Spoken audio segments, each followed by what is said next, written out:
Mohon bimbingannya Ustadz, saya ada kesempatan disuruh mengajar ngaji, tapi saya bilang belum siap katanya. Karena saya takut dengan kehidupan keluarga saya masih belum layak dan masih ingin dibimbing keluarga saya. Tapi ada yang kemudian menyuruh saya untuk sebagai pengajar ngaji, kemudian mengajar anak-anak. Namun keluarga saya belum dibimbing dengan baik. Seperti itu pertanyaannya. Ya. Ya.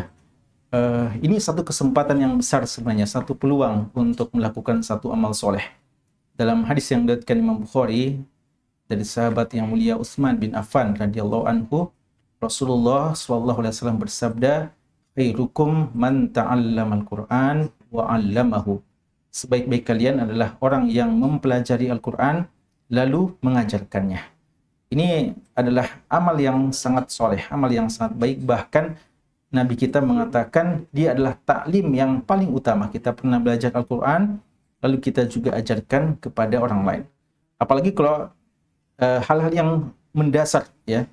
Kita yang mulai mengajarkan seorang dari nol, lalu dia mulai cinta baca Al-Quran, dan dia mulai tahu bagaimana membaca Al-Fatihah umpamanya.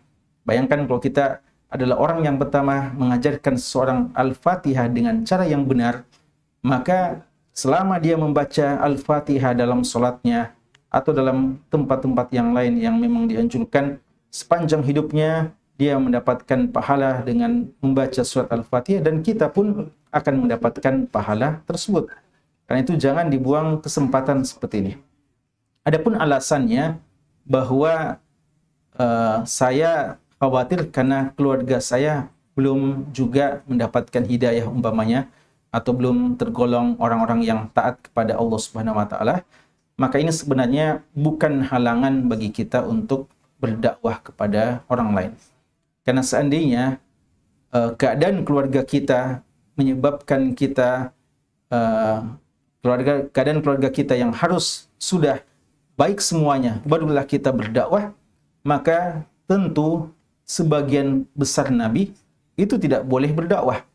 Bukankah Nabiullah Ibrahim alaihissalam adalah nabi teladan, nabi yang termasuk ulul azmi, dan dai yang merupakan contoh mulia yang Allah Subhanahu wa taala puji dengan berbagai macam pujian dalam Al-Qur'an.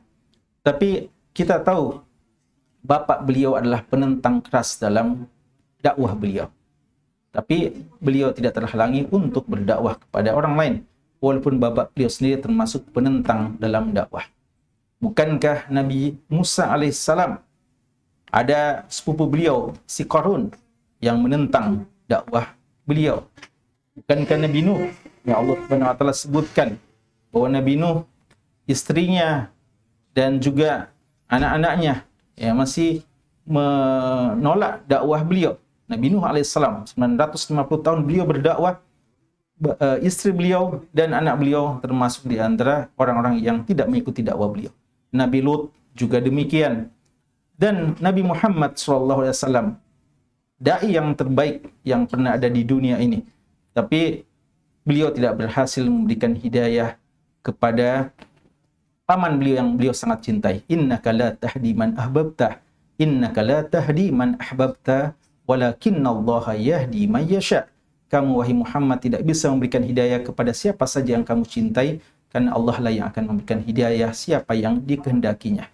Abu Thalib, paman beliau yang banyak mendukung dakwah beliau, pasang badan untuk beliau dan menyiapkan harta untuk kelancaran dakwah beliau, tapi tidak mendapatkan hidayah untuk masuk Islam. Ada juga paman beliau yang lain, Abu Lahab, dan beberapa keluarga beliau yang lainnya tidak masuk Islam. Tapi beliau tidak pernah berhenti untuk berdakwah. Maka kami sarankan kepada penanya untuk mulai saja. Bismillah, ya, silahkan mulai untuk membina, mengajarkan Al-Quran, dan boleh jadi dengan dakwah, pengajaran yang kita lakukan, Allah akan memberkahi keluarga kita. Karena hidayah itu kadang datang tanpa kita duga sama sekali.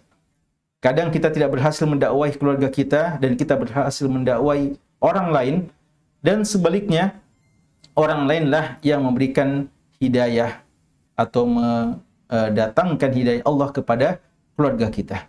Ya, ini di antara rahasia-rahasia Allah Subhanahu wa taala, ketetapan Allah Subhanahu wa taala.